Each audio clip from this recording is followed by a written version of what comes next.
Each day, about 100 refugees are crossing the border. They often wait in this no-man's land between Somaliland and Djibouti to be registered by local authorities.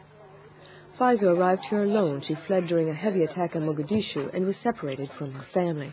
There was no choice but to flee, because there is war there, and a woman alone is in great danger of being raped. So I really had no choice but to leave.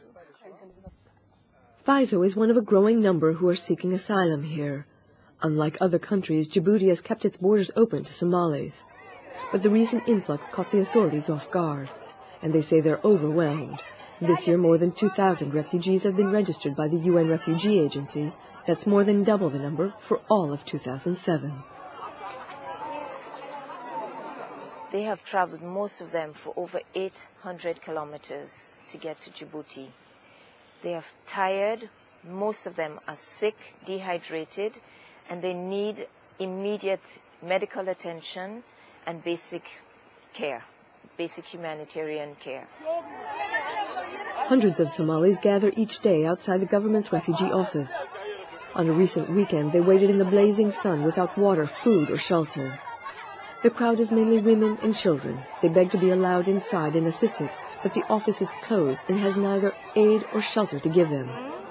Nima Ali Omar came to Djibouti with 7 children after her husband was killed. They trekked for more than 20 days.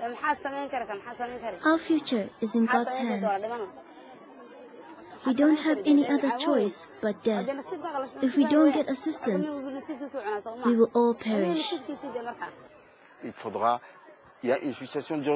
This is an urgent situation, and it's necessary to intervene as soon as possible so that we can accommodate these people in a dignified manner.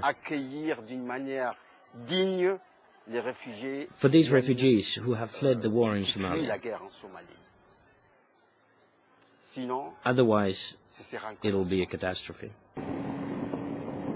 Further complicating issues is the fact that smugglers are now using Djiboutian shores as a new launching point to traffic people into Yemen. The authorities have cracked down, intercepting 2 to 3 boats a week. This has stretched meager government capacities to their limits. These 2 men were arrested as they allegedly tried to transport more than 40 people to Yemen. The passengers, some migrants and some refugees, are detained here in a former prison. It was built to hold a few dozen criminals. It now holds more than 220 people because the government has no other place to put them. There's no running water, no shade, and local authorities pay for the food from their own pocket. As the number of arrivals in Djibouti mounts, the situation is becoming more desperate. Djiboutian authorities say they will keep the borders open for now, but they say they fear without adequate support, they may have no other choice but to shut them.